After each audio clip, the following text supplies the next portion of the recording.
다 함께 국도 드리심으로 수요밤 예배를 하나님께 올려드리겠습니다.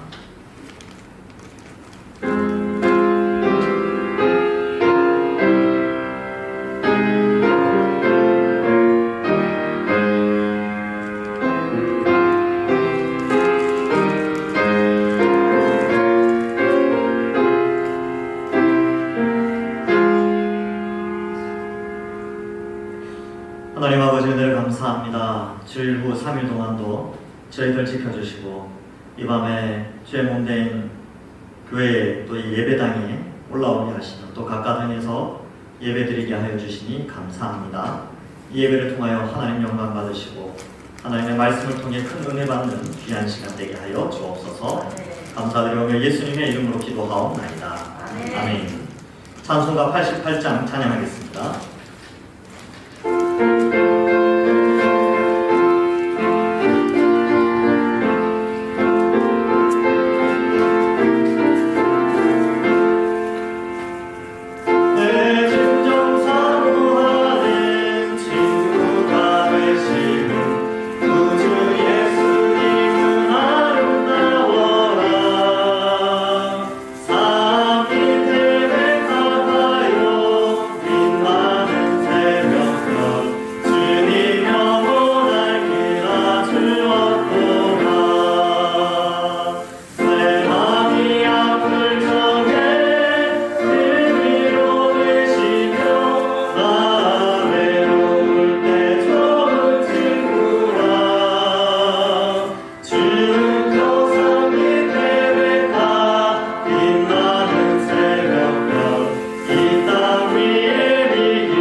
김기숙 권사님 나오셔서 기도하시겠습니다.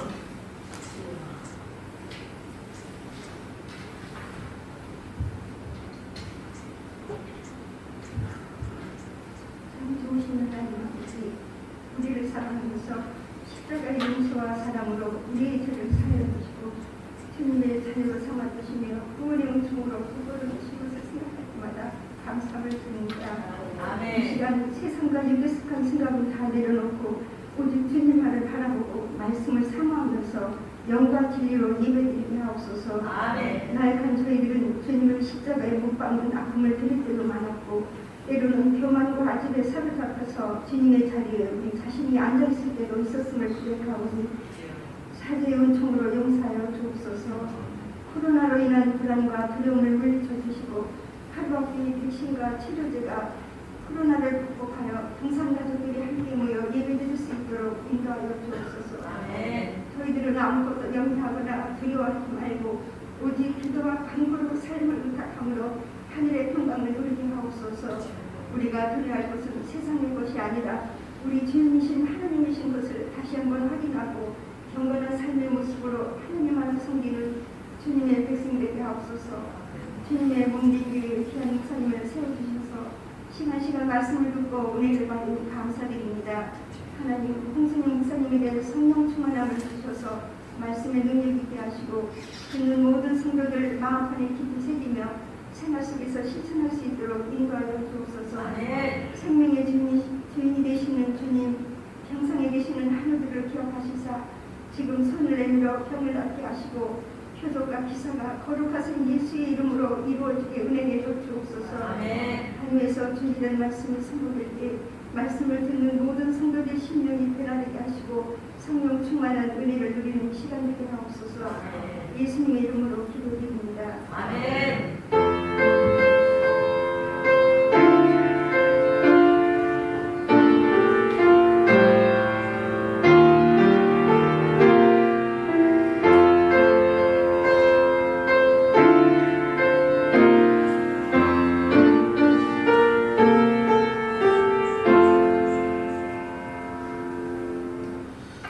하나님의 말씀은 마가복음 4장 30절에서 41절 말씀입니다. 마가복음 4장 30절에서 41절의 말씀을 한 절씩 교독하고 41절을 함께 읽겠습니다. 또 이르시되 우리가 하나님의 나라를 어떻게 비교하며 또 무슨 비유로 나타낼까?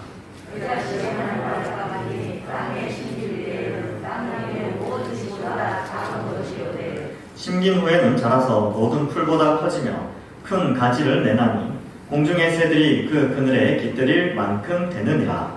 예수께서 이러한 많은 비유로 그들이 알아들을 수 있는 대로 말씀하시되 비유가 아니면 말씀하지 아니하시고 다만 혼자 계실 때에 그 제자들에게 모든 것을 해석하시더라.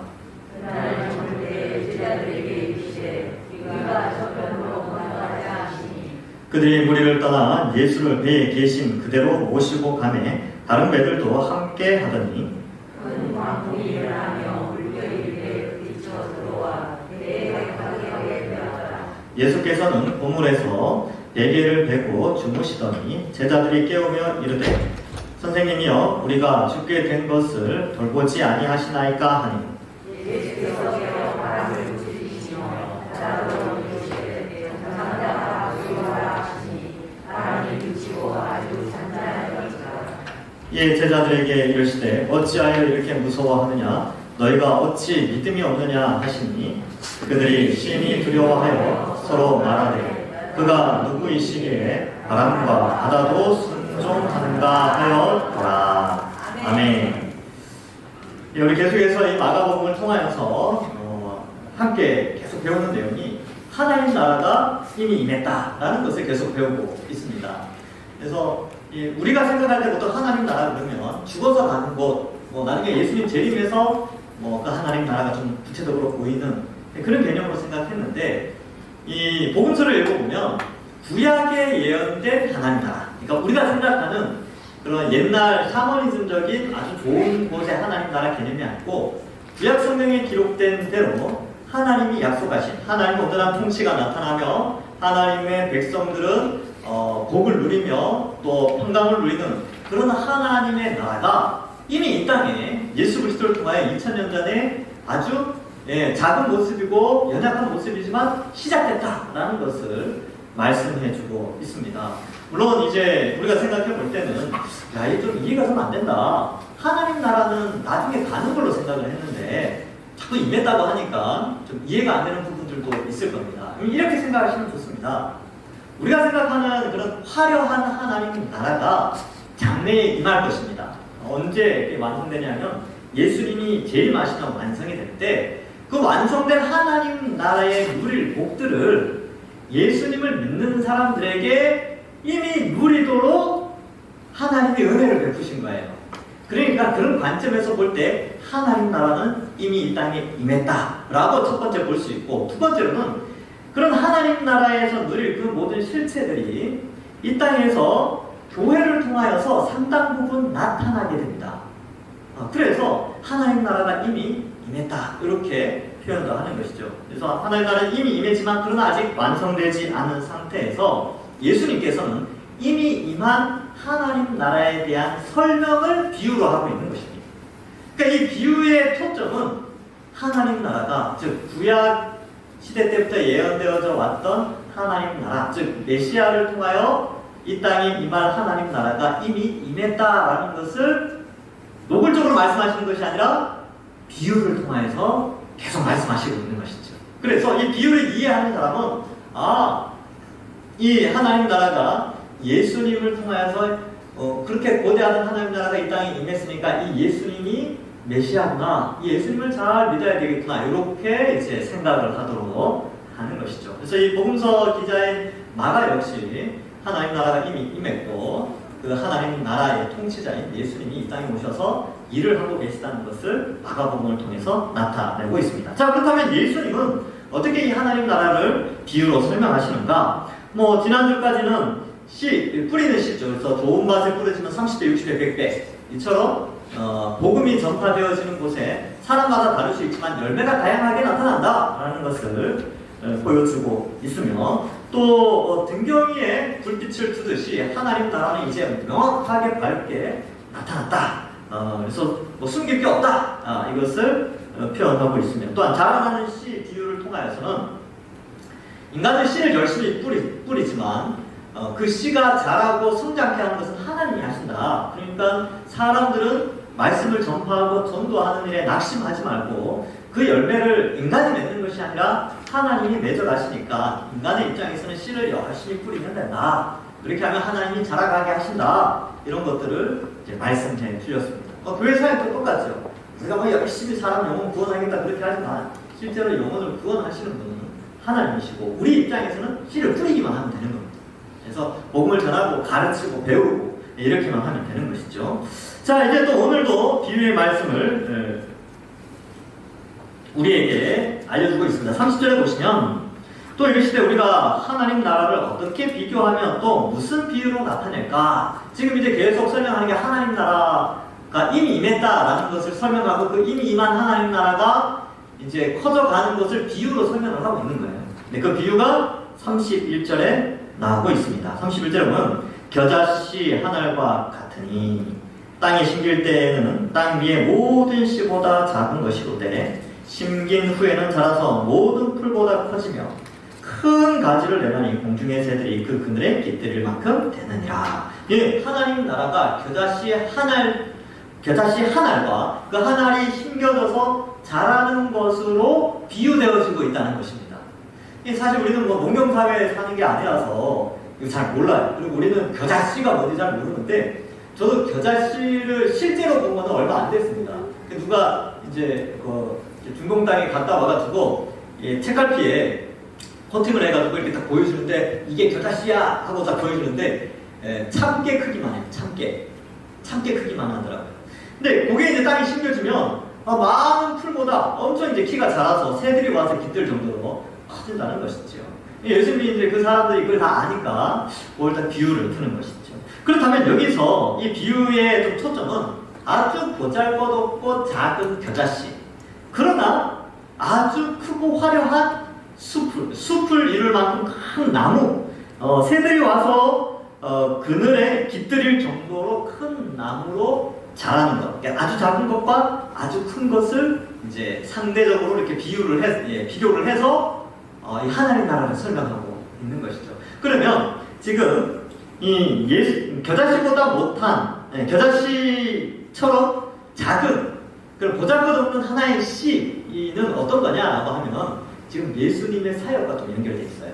예수님이 지금 열심히 사역을 하고 계시는데 전 세계적으로 봤을 때는 그 2000년 전에는 큰 의미가 없었죠. 2000년 전에는 예수님이 조그만한 지역에서 사역을 하셨죠. 그 12제자는 어땠습니까? 예수님과 함께 있을 때는 참 부족했죠. 나중에 성령이 임하고 좀 괜찮아졌는데 그래도 처음 이 예수 그리스도의 이 십자가 복음은 아주 미약하게 시작했어요. 아주 보잘것없이. 그런데 어떻게 됩니까? 자라나고 성장하고 커지며 모든 새들이 그 그늘에 깃들듯이 모든 민족이 그 십자가 복음의 그늘 안에 들어가서 참된 안식을 누리게 되어 왔습니다. 지금까지. 우리도 이 겨자씨와 같았던 이 복음의 그 복음이 이제 자라서 이렇게 큰 나무를 이뤘는데 거기에 깃들고 있는 거죠. 우리도 거기서 쉬고 있는 거예요. 그러니까 이제 이만큼 자랐어요. 하나님 나라가 이만큼 커졌습니다. 근데 그 처음 시작은 어땠다고요? 아주 보잘것없었죠.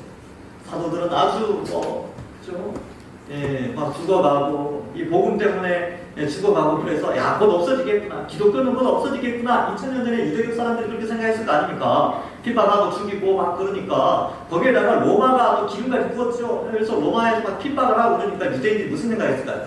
예수님 안 믿는 유대인들이 야, 저 기독교 역시 없어지겠군 했는데 오히려 훨씬 많은 사람들이 예수님을 믿는 그런 은혜의 역사가 일어난 것이죠. 그러니까 이 예수님의 겨자씨 비유가 그것을 설명하고 있습니다. 여러분, 우리는 어떻습니까? 우리가 믿는 이 복음도요, 어떻게 보면 우리 개인적으로 비춰봤을 때도 이 비유가 굉장히 좀 가까이 다가옵니다. 여러분, 우리가 복음을 가지고 있잖아요. 예수님을 믿는 이 지식이 우리에게 있다니까요. 근데 우리가 생각해 볼 때 내가 믿고 있는 예수님 믿는 것 이게 굉장히 보잘것없어 보인다니까요. 이게 굉장히 작아 보여요. 이 거대한 시대의 흐름 속에서 예수 믿는 사람은 아주 보잘것없어 보이고 내가 믿고 있는 이 사상은 아주 소수 의견에 해당되는 그런 보잘것없는 그런 복음처럼 보인다는 것입니다. 그래서 실용성도 없어 보이고 또 예수님 잘 믿는다고 이렇게 또 먹고 사는 문제가 해결되는 문제도 아니고 이게 참 보잘것없어 보이는데 우리가 가진 이 복음이 겨자씨와 같다는 이게 우리 눈에는 사람들 눈에는 정말 보잘것없어 보이는데 이게 사람 심령에 딱 떨어지면 어떤 일이 벌어지냐면 영혼이 구원받았어. 그리고 그 지옥에 머물러 있던 그 영혼이 죽어야만 했던 허물같이 죽었던 그 영혼이 살아나 하나님 나라의 백성이 되어지는 엄청난 결과물을 가지고 오는 것이 바로 이 겨자씨와 같은 복음이라는 것이죠. 여러분, 이 보잘것없는 겨자씨와 같은 것이요, 이 말씀의 씨가 놀랍게도 2000년 기독교 역사를 보면 국경이 그 전파되는 것을 막을 수가 없었어요. 그리고 문화와 철학도 이 복음의 메시지를 막을 수가 없었습니다. 또한 전쟁도 이 복음의 메시지를 막을 수가 없었고, 지금같이 팬데믹에 해당되는 이 질병이 온 세계를 덮고도 예수님 믿는 것은 막을 수가 없습니다. 뿐만 아니라 이 수많은 철학과 사상과 문화는 시간의 제한을 받아서 일정한 시간이 지나면 다 없어지고 사라져갔는데 복음은 사라지지 않았습니다. 이 복음은 시간을 초월해서 시간을 뚫고 이 시간 21세기 이 한국 땅에서 이 공간을 초월하여서 우리가 믿도록 이 복음이 전파된 것이다. 이게 하나님 나라 비유의 의미입니다. 이만큼 자랐어. 하나님 나라는 겨자씨처럼 시작되었지만 지금 온 세계에 복음이 전파되어져서 거대한 하나님의 백성들의 무리가 형성되어진 것입니다. 그래서 이 시대의 가치관을 뚫고 지나가며 이 시대의 문화를 관통해서 계속해서 시간을 초월하여 인간의 역사 속에서 겨자씨와 같았던 이 복음은 지금도 자라고 있다는 것을 우리에게 말씀해주고 있습니다. 말씀 그 자체가 시대의 압박감을 극복하는 힘이 있기 때문에 우리는 두려워하지 않고 또한 전하게 되고 배우게 되고 가르치며 지켜나가는 것입니다. 자, 그런 의미에서 볼 때 여러분, 우리 교회에서 하는 사역들도 한번 생각을 해봐야 돼요. 우리 교사들 이제 말씀 전하잖아요. 근데 그 사역이 되게 좀 보잘것없어 보여요. 아니, 내가 애들 이렇게 해서 말씀 가르쳐서 무슨 의미가 있겠나. 또 우리 구역장들 여기 안에 계시죠. 구역장. 아유, 나중에 구역 모임 해가지고 말씀 전하고 하는 거, 무슨 의미가 있겠나. 이 사역이 무슨 열매가 있겠나. 이 사역이 너무나 보잘것없어 보이고 막 그럴 수 있어요. 그리고 담임 목사님이 뭡니까? 그죠? PBS, 성경 연구 방법 이거 한다고 그러고 또 복음 가르친다고 그러는데 그거 한다고 변화가 되겠나? 라고 생각할 수 있어요. 우리 사역이 정말 보잘것없고 연약해 보이고 또 이 한국교회 안에서 우리 동산교회가 이런 사역을 한다고 누가 알아주는 것도 아니에요.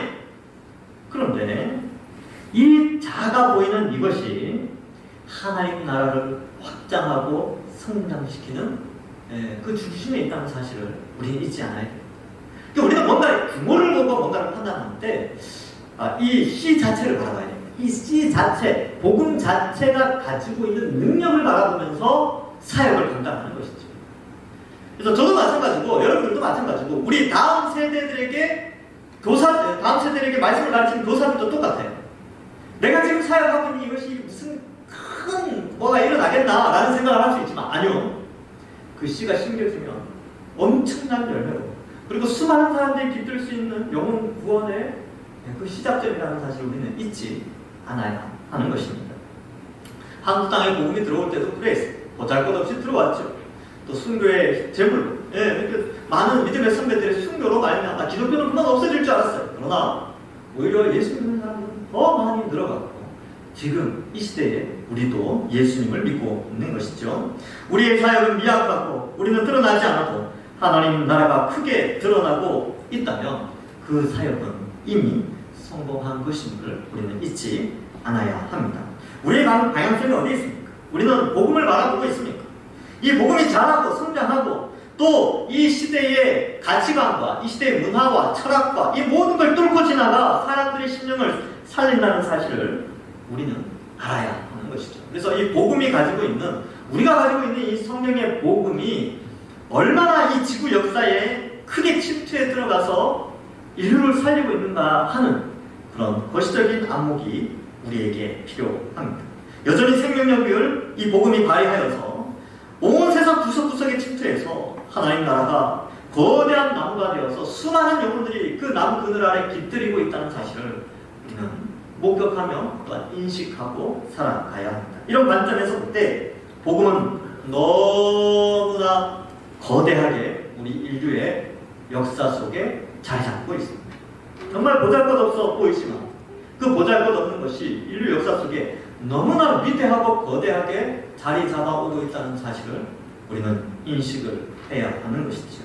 자, 이런 안목이 있다면 여러분 나의 성공, 나의 출세, 나의 건강, 노후 이런 것에만 너무 집착해 오며 살아가는 인생에서 복음을 바라보는 순간 어떻게 될까요? 복음을 바라보는 순간 내가 이 복음의 혜택을 입었는데 내가 앞으로 하나님 앞에 어떻게 쓰임받을 것인가?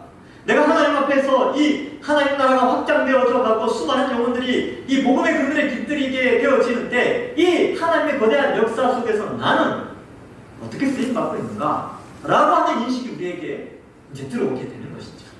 그래서 어떻게 됩니까? 복음을 공적인 영역 속에서 선포하려고 이제 애를 쓰는 거죠. 근데 주변에 있는 사람들이 예수님을 안 믿고 있는 걸 보고 이제 안타까워하기 시작하는 복음이 우리 속에 들어오면 그런 마음이 생긴다는 거예요. 그리고 복음을 전하는 그 복음을 전하면서 나무가 자라듯이 성장하는 하나님 나라가 성장해가는 그러한 것을 우리는 볼 수 있습니다. 그래서 이 거대한 복음 이 복음 앞에 우리는 복음을 더욱더 많이 알아가고 이 복음의 능력을 믿고 복음을 전파하고 배우고 지켜나가야 합니다. 그런데 이런 교회의 역할이 있어야 되는데 오늘날 기독교라고 하면 좀 세상 속에서 좀 많이 조롱을 당하고 있죠. 또 강대상에서도 이런 말하기가 좀 그렇지만 개독교라고까지 합니다. 근데 개독교가 무슨 뜻입니까? 개 같은 기독교 이런 뜻입니다. 정말 수치스러운 명이죠.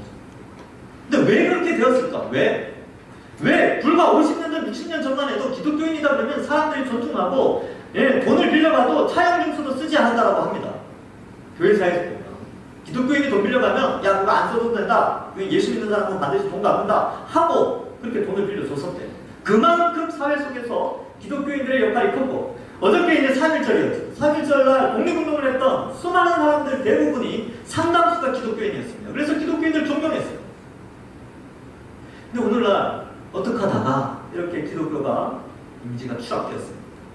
바로 이 하나님 나라가 이 복음을 통하여 하나님 나라가 확대되어지는 그 가운데 이 거대한 인류의 역사 속에 거대하게 자리 잡고 있는 이 복음을 제대로 알지 못하죠.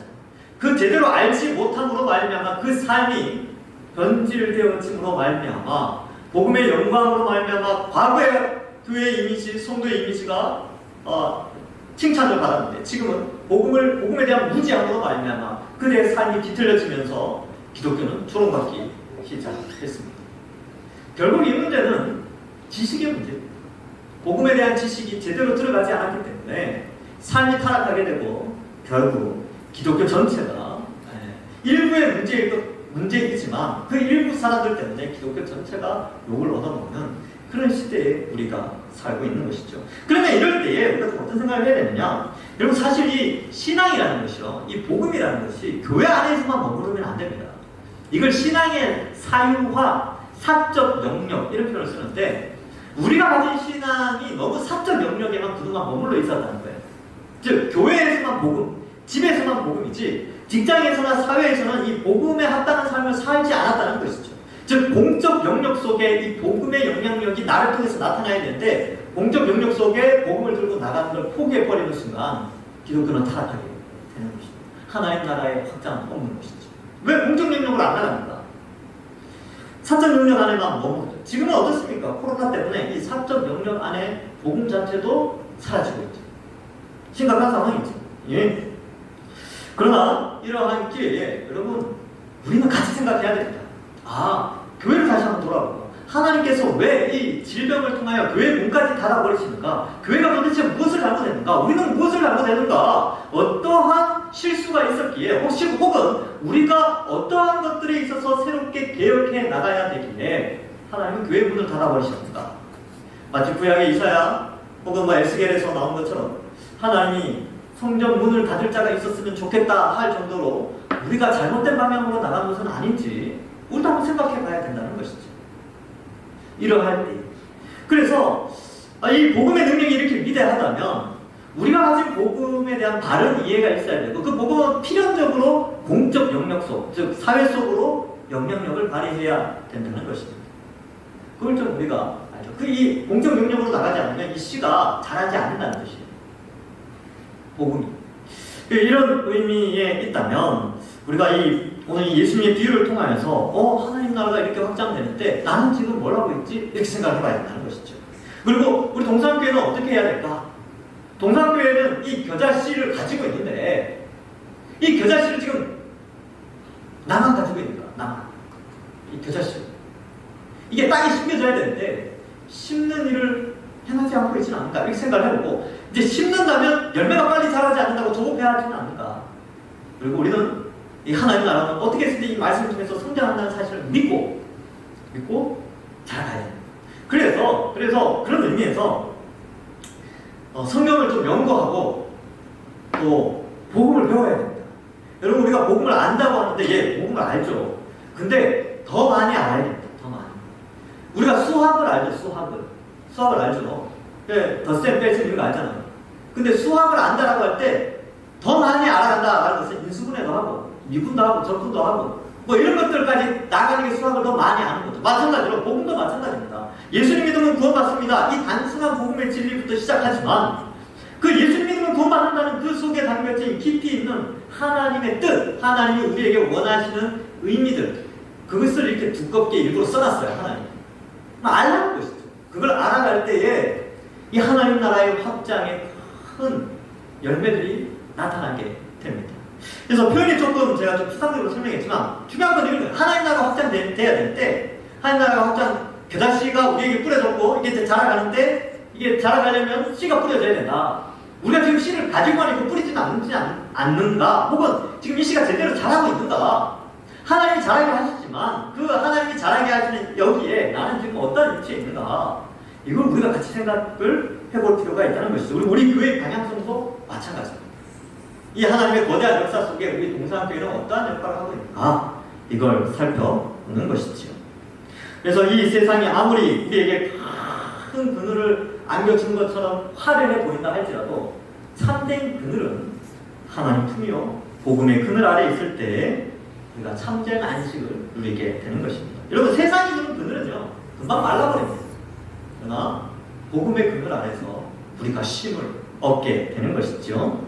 그래서 이 겨자씨가 정말 보잘것없는 복음처럼 보이지만 이게 공적 영역으로 들어갔을 때는 엄청난 그늘을 안겨주는 사실, 그러니까 하나님 나라가 이미 임했고 기독교가 정말 보잘것없는 겨자씨처럼 보인다 할지라도 이게 공적 영역으로 들어갈 때는 엄청난 큰 나무고 많은 사람들이 그 그늘 아래 쉴 수 있다라는 것을 우리는 인식을 해야 됩니다.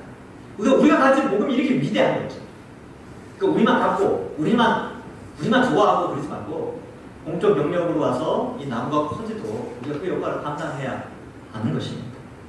자, 그래서 33절에 예수께서 이러한 많은 비유로 그들이 알아들을 수 있는 대로 말씀을 가르치셨죠.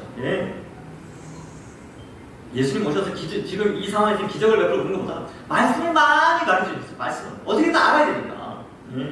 우리 34절에 비유가 아니면 말씀하지 아니하시고 다만 혼자 계실 때에 그 제자들에게 모든 것을 해석하시더라. 제자들에게 모든 걸 해석해 주셨어요. 다 알게 해 주셨다는 거죠. 그래서 도와주셨습니다. 제자들에게 도와주셨어요. 제자들의 인식의 한계 이런 거 다 알고 계시기 때문에 자세하게 설명을 해 주셨죠. 지금은 어떻게 설명해 주십니까? 지금은요, 그리스도의 영, 예수님께서 하나님 우편에 계셔서 그리스도의 영이신 성령을 우리 속에 보내어 주셔서 성령이 말씀을 통해 알게 하십니다. 옛날에는 들어야 알 수 있었는데 이제는 우리가 스스로 성경을 볼 수 있도록 해주셨어요. 그리고 지금 이 시대에 문맹률이 엄청 떨어졌죠. 글씨를 아는 사람들이 굉장히 많아졌다는 거예요. 그러니까 성경책도 싸지고, 그죠? 그래서 옛날에는 이 집한채 값이었는데 성경책이 지금은 뭐 3만원 정도면 다 사니까. 그리고 이걸 읽으면 어때요? 우리 속에 있는 성령이 이거 깨닫게 하신다니까요. 그 과거 2000년 전 제자들에게 아주 상세하게 예수님이 비유의 뜻을 설명해 주셨듯이 오늘날 성령 하나님께서 성경책을 통하여 우리 속에 성경을 이해하도록 하셨어요. 감사하게도 이 성경책이 한글로 되어 있습니다. 더 쉽죠. 이게 원어로, 히브리어, 헬라어로 적혀 있었다면, 아람어로 적혀 있었다면 어떡할 뻔했습니까? 그쵸? 있어도 읽지도 못하는데 한글로 번역되어 있죠. 그러니까 성령이 우리 속에 역사하셔서 우리가 충분히 이해할 수 있도록 쉽게 성경을 번역한 성경을 이해할 수 있도록 해주셨습니다. 뿐만 아니라 여러분 이 성령께서 역사 속에서 일해 오셨기 때문에 2000년 기독교 역사 속에서 성령 하나님께서 믿음의 선배들을 통하여 이 성경을 잘 이해할 수 있도록 많은 유산들을 남겨주셨어요. 많은 책들 이런 것들이 많이 남겨져 있다니까요. 그러니까 그런 것들을 통하여 성령이 오늘날 우리에게 이 성경을 알 수 있도록 인도해 주셨어요. 그래서 예수님이 그렇게 말씀하시죠. 또 다른 보혜사가 오시면 내가 너희에게 한 말을 다 기억나게 할 것이다. 성령이 오셔서 예수님이 제자들에게 잘 설명하셨던 것처럼 성령이 우리 속에서 성경을 통하여 잘 설명을 하고 성령이 믿음의 선배들을 통하여 남겨놓은 해석의 유산들을 가지고 우리가 잘 이해할 수 있도록 이 시대에 우리를 인도하고 있다는 사실을 우리 또한 인식해야 합니다. 그래서 우리는 그렇게 생각을 해요. 야, 내가 2000년 전에 예수님 옆에 있었으면 난 예수님 말씀들로 항상 따라다녔을 거야. 이렇게 생각하죠. 그런 마음이 있는 사람은 지금 어떤 생각하냐면 내가 이제 말씀을 열심히 읽어서 성령의 인도하심을 받아야지. 이렇게 생각합니다. 자, 그래서 이러한 것이 필요하고, 그러므로 성령 우리 속에서 말씀을 통하여 말씀을 다 알려주시는 것처럼 우리는 말씀을 읽고 듣고 연구까지 할 수 있어야 돼요. 연구까지. 그래서 연구한다 그러니까 되게 어려운 것 같은데 뭐 어렵지 않아요. 나중에 이제 설명을 해드릴 건데 쉽게 할 수 있습니다. 누구나. 자, 그래서 말씀을 가까이 해야 들을 수 있고 또 말씀을 가까이 하는 자들이 바로 예수님의 제자입니다. 이 제자들은 누구예요? 예수님 가까이에서 말씀을 들었잖아요. 그 해석을 들었죠. 우리 이 시대의 제자는 누구라고요? 말씀을 가까이하여 말씀의 뜻을 알아가고자 하는 자들이 바로 예수님의 제자입니다. 자, 그 다음 35절 이하에서는 그러면 지금 하나님 나라가 이미 임했고 이게 자라나고 성장해가고 그것이 바로 복음의 말씀의 씨앗을 통하여서 성장해 가는데 그럼 그 하나님 나라의 통치자는 누구냐? 그럼 이 앞에 나오는 이 모든 비유가 다 성취될 수 있도록 하나님 나라가 임하여서 성장해가고 자라가도록 하는 그 주체가 되시는 분이 누구냐? 이 부분을 이제 35절 이하에서 다루고 있죠. 그분이 바로 예수님이라는 것을 우리에게 알려주고 있습니다. 한번 보겠습니다. 35절 보면 그날 저물 때에 제자들에게 이르시되 우리가 저편으로 건너가자 하시니 이제 잘 설명하고 말씀 다 전해주고 이제 건너편으로 가자. 야, 이제 강 건너 이 갈릴리 건너서 가자 이렇게 이제 설명하시죠. 그리고 이제 그들이 무리를 떠나 예수를 배에 계신 그대로 모시고 가며 이렇게 되죠. 왜냐하면 4장 1절에 보면 예수님이 배에서 설교를 하셨거든요. 근데 그 배 그대로 이제 타고 간다는 거예요. 자, 그래서 그다음에 다른 배들도 함께 갔죠. 예수를 따라가는 사람들이 많았어요. 이게 이제 약간 열성파들, 그런 팬들이죠, 팬들. 예수님 팬. 예수님 말씀 들으러 쫓아다니는 사람들이 있었습니다. 그래서 배 타고 가는 거예요, 같이. 근데 37절에 보니까 어때요? 큰 광풍이 일어나며 물결이 배에 부딪혀 들어와 배에 가득하게 되었다. 이렇게 기록하고 있습니다. 그러니까 광풍이 막 일어났어요. 바다에서 광풍은 무서운 거죠. 왜냐하면 배를 뒤집어 엎어서 배에 타고 있는 사람들을 몰살시킬 수 있기 때문에 그렇습니다. 더군다나 예수님의 제자들은 다 어부 출신들이 좀 있었기 때문에 이 광풍의 두려움을 누구보다도 잘 알고 있었습니다. 그래서 어떻게 했을까요? 어떻게 했든지 배의 균형을 잡고 또 배가 뒤집어지지 않도록 얼마나 노력을 했겠습니까?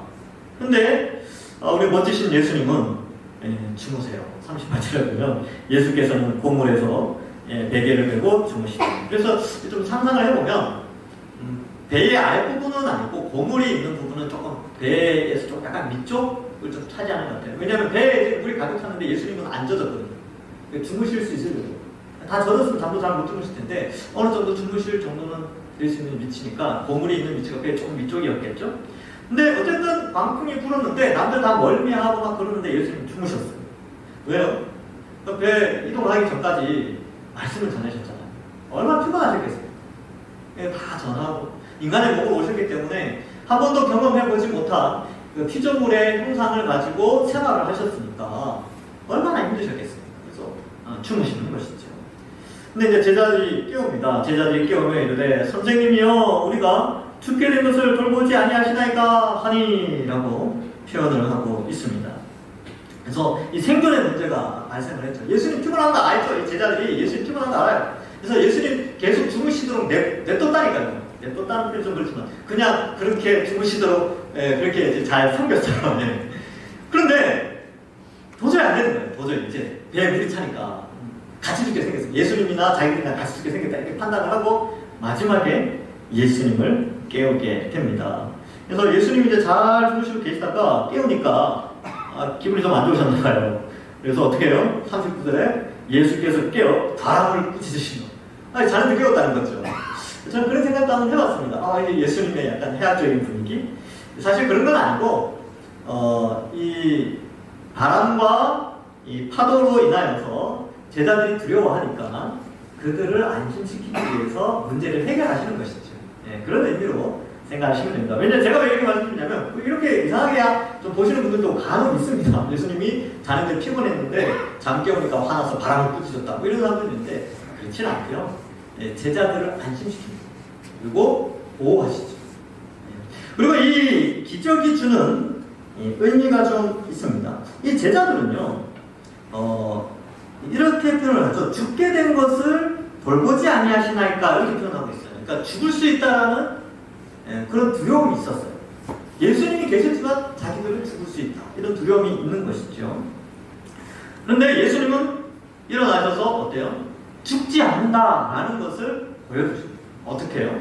바로 바람을 꾸짖으시고 바다로 잠잠하라고 하시는 거죠. 그리하여 제자들이 죽지 않는다는 사실을 알려주고 있습니다. 자, 여기 이제 좀 우리가 알 수 있는 게 제자들은 예수님을 하나님 혹은 신적 존재로 생각하지 않았어요. 과거에 그냥 다윗과 같은 그 정도 나라를 새롭게 개편하고 로마에서 독립시킬 정도의 어떤 그런 한 위대한 인물 정도로만 생각했지 예수님을 신적 존재라고 생각하지 않았죠. 그러니까 어느 정도의 인간의 한계성만을 인간으로서의 예수님만을 좀 굉장히 인식하고 있는 그런 상황이죠. 나중에도 이제 오른편에 앉게 해달라, 왼편에 앉게 해달라라고 하는 이유도 예수님을 그런 정치적인 메시아로만 생각했기 때문에 그렇습니다. 근데 지금 이제 어떤 일이 벌어졌냐면 바람이 잠잠해졌어요. 바람이 그치고 아주 잔잔하여 지더라. 이거는 이 뱃사람들에게 있어서는 있을 수 없는 단 한 번도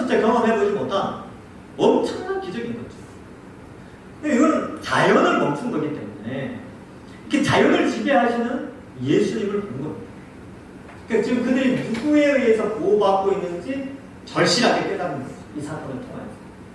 우리가 따르고 있는 선생인 줄 알았는데 그분은 바람을 잠잠케, 바람을 멈추고 파도를 멈추는 하나님이시라는 사실을 이때 알게 되는 것이죠. 인식의 변화가 일어나는 것이죠. 물론 앞에서 죽은 병자 고치고 이런 것을 통해서도 알아왔지만 자꾸 잊어버리니까 또 이 사건을 통하여 예수님이 바로 하나님이라는 사실을, 신적 존재라는 사실을 깨닫고 엄청난 충격에 빠지게 되는 것이죠. 그래서 잠잠하고 이제 이 바다를 건너갈 때 그 제자들의 마음 어땠을까요? 두려움도 있었겠죠. 그러나 우리가 지금 예수님을 믿고 있다. 그 엄청난 자부심도 함께 가졌을 것입니다. 자, 그래서 이제 예수님이 바람을 꾸짖고 파도를 꾸짖은 다음에 40절에 이에 제자들에게 이르시되 어찌하여 이렇게 무서워하느냐? 너희가 어찌 믿음이 없느냐? 하시니 이렇게 말씀하고 있습니다. 무서워했던 이유는 외부적 환경으로 인하여 두려워했습니다. 폭풍의 바람, 그냥 단단한 바다 말고 폭풍의 바다는 그들에게 두려움의 존재였습니다. 여기서 마치 광야의 인생을 살아가는 우리와 비슷하죠. 광야를 두려워하죠. 물이 없으니까, 쉴 곳이 없으니까, 그늘이 없으니까 우리가 광야의 길을 걸어간다라고 할 때 굉장히 두렵습니다. 어부들에게는 폭풍의 바다는 두려움의 존재지요. 거친 인생을 의미하는 것입니다. 그러나 이 장면을 통해서 우리는 거친 파도와 같이 그리고 둔탁한 광야의 삶과 같은 우리의 인생 가운데 예수님만 있으면 우리는 안전하게 보호받는다는 사실을 반드시 기억해야 합니다. 그것이 바로 이미 임한 하나님 나라의 백성들이 누리는 복이라는 사실을 우리는 알아야 하는 것이죠. 그래서 예수님만이 참된 안전입니다. 많은 사람들이 무엇에 안전을 줍니까? 바로 어떤 것을 안전하다고 생각해요. 이 시대에 많은 사람들이 돈이 많으면 안전하다, 건강하면 안전하다, 뭐가 잘 되면 안전하다, 자기만의 성을 쌓고 살아가죠. 그러나 우리는 내가 성을 쌓는 것이 아니라 위에 있는 하늘 성전을 바라보고 하나님의 돌보심을 바라보고 우리의 안전을 확보해가며 살아가는 자들임을 잊지 않아야 됩니다. 여러분, 세상은 항상 풍랑처럼 왔다 갔다 하고 우리를 어지럽게 합니다. 요즘 또 경제적인 문제 때문에 이 가운데 집 문제로 최근에 부동산 이슈가 있었죠. 그런 문제도 있고 비트코인인가 그런 것도 있고 주식 이런 것 때문에 막 세상은 늘 광풍이 불어요.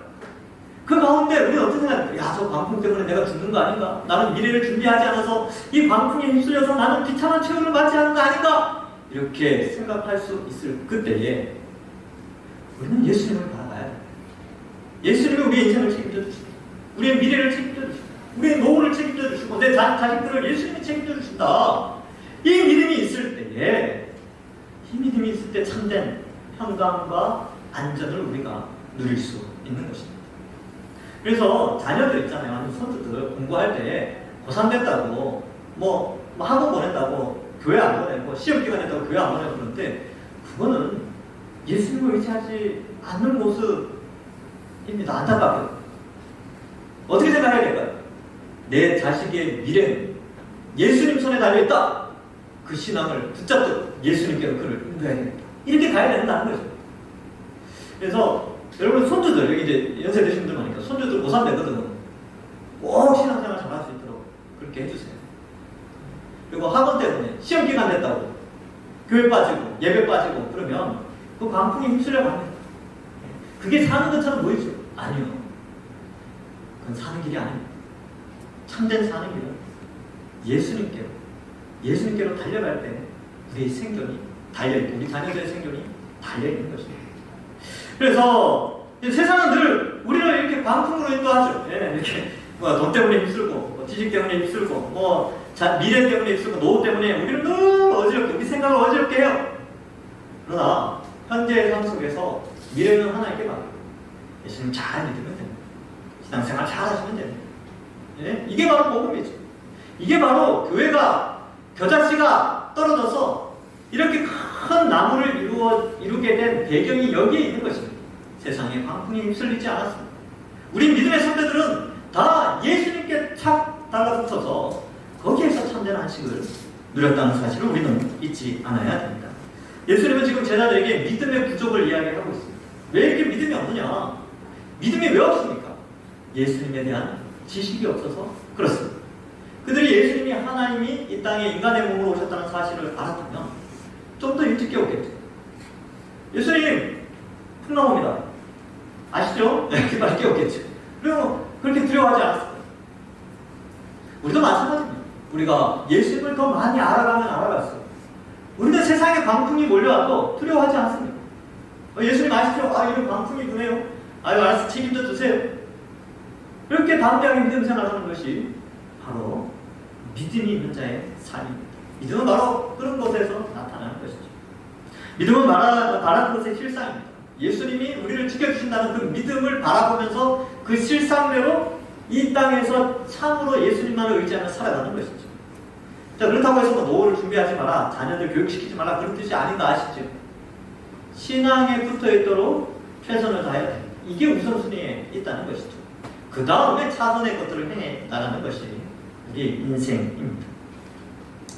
지식의 빈곤으로 말미암아 믿음의 빈곤까지 나아갔습니다.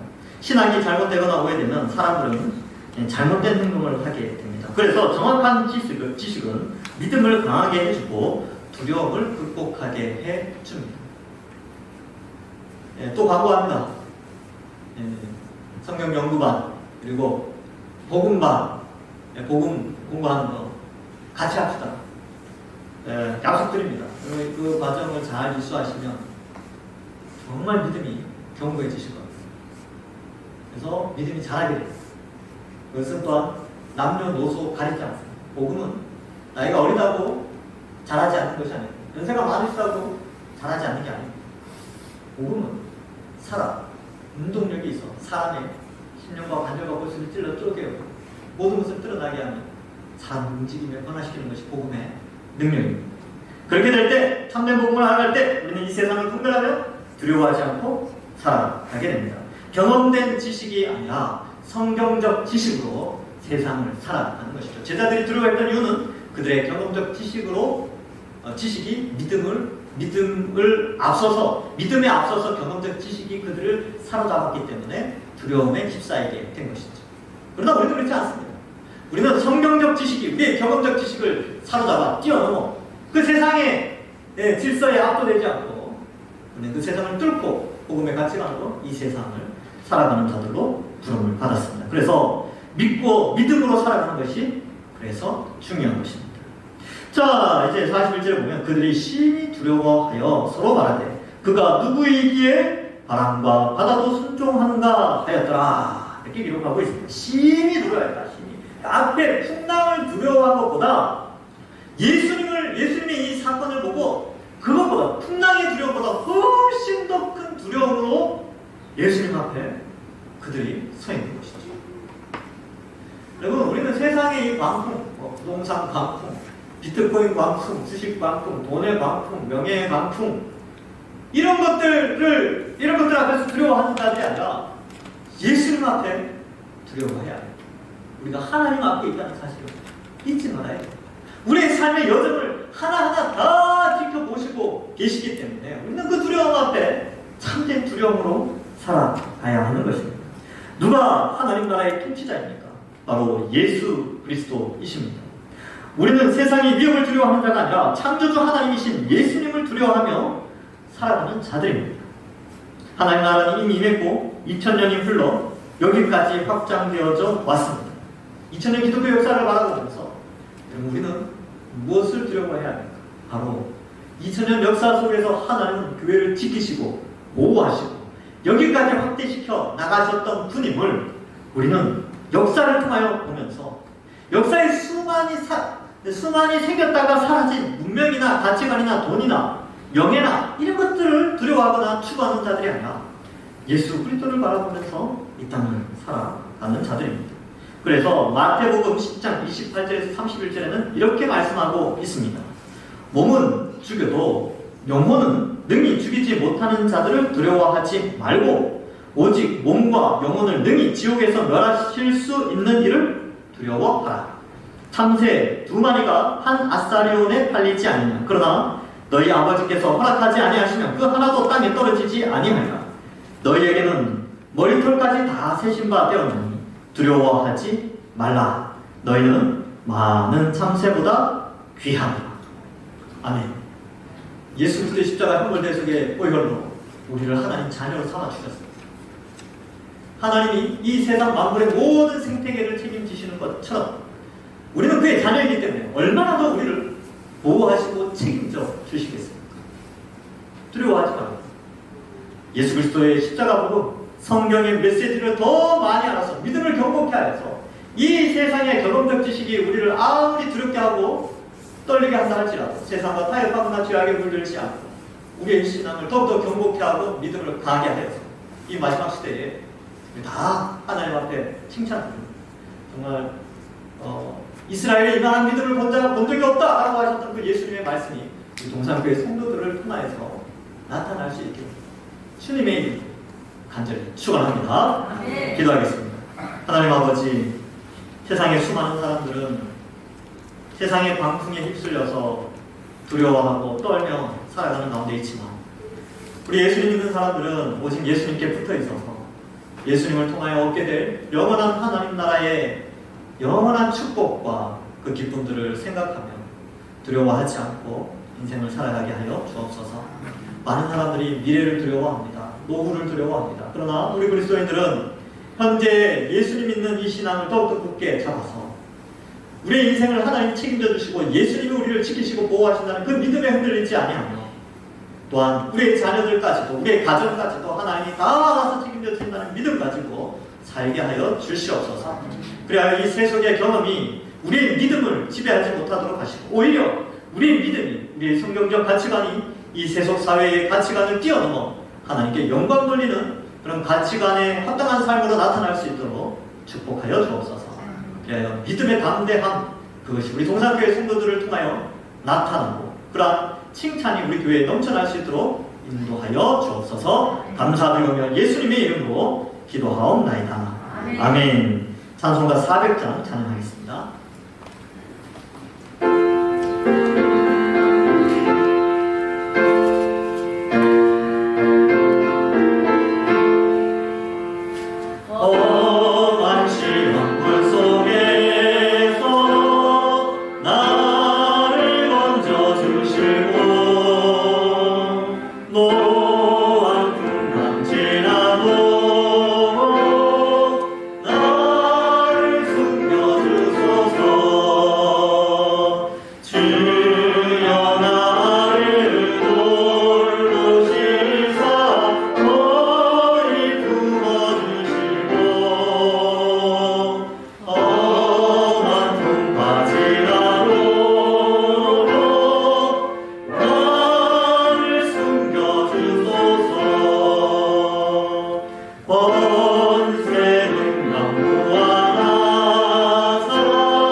광고는 주보를 참고하시고 한 가지 더 광고를 드리겠습니다. 3월부터 수요반 예배가 7시 반으로 제가 알고 있습니다. 맞나요? 예, 그런데 지난주 광고를 못했는데 4월부터인가요? 아, 예, 4월부터군요. 예, 알겠습니다. 제가 잘못 알고 있었네요. 그러면 4월부터 7시 반에 그렇게 예배를 드리도록 하겠습니다. 이 시간 우리 같이 기도하는 시간을 가지겠습니다. 말씀 생각하시면서 이 세상의 풍랑 아무리 거칠다 하더라도 예수님 잘 믿고 예수님이 우리의 인생을 책임져 주신다는 믿음으로 신앙생활 잘하고 죄악과 타협하지 않는 우리 인생 되게 해달라고 기도하시고요. 그 다음 교회를 위해서 또 우리 저와 우리 부교육자들을 위해서 기도해 주시고 또 여러 직분자들을 위해서 우리 다음 세대를 위하여서 다음 주 예배 잘 드릴 수 있도록 그렇게 기도해 주시고 또 우리 환우들이 있습니다. 박기룡 신부 집사님 속히 회복될 수 있고 또 여러 환우들 일어날 수 있도록 기도해 주시기 바랍니다. 우리 선교사님들을 위해서 계속해서 기도해 주시고요. 코로나19가 속히 장담해 줄 수 있도록 이렇게 기도하시고 또 잠시 개인적인 제가 나올 때까지 그렇게 기도하는 시간을 잠시 가지도록 하겠습니다. 함께 기도하겠습니다.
아버지, 우리 신앙이 나 개인에게만 교회에만 머무르지 않게 하시고 공적 영역 세상 속에서 빛과 소금의 역할로 나타나게 하여 주옵소서.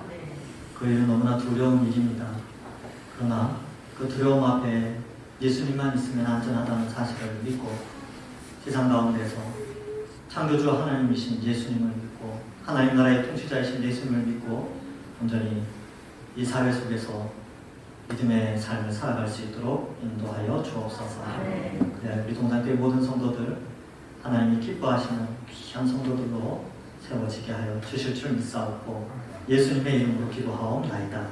아멘. 주님 가르쳐 주신 기도하겠습니다. 하늘에 계신 우리 아버지여, 이름이 거룩히 여김을 받으시오니 나라의 마옵시며 뜻이 하늘에서 이루어진 것 같이 땅에서도 이루어지이다. 오늘날 우리에게 일용할 양식을 주옵시고 우리가 우리에게 죄 지은 자를 사하여 준 것 같이 우리 죄를 사하여 주옵시고 우리를 시험에 들게 하지 마옵시고 다만 악에서 도와옵소서. 내게 나라와 권세와 영광이 아버지께 영원히 있사옵나이다. 아멘.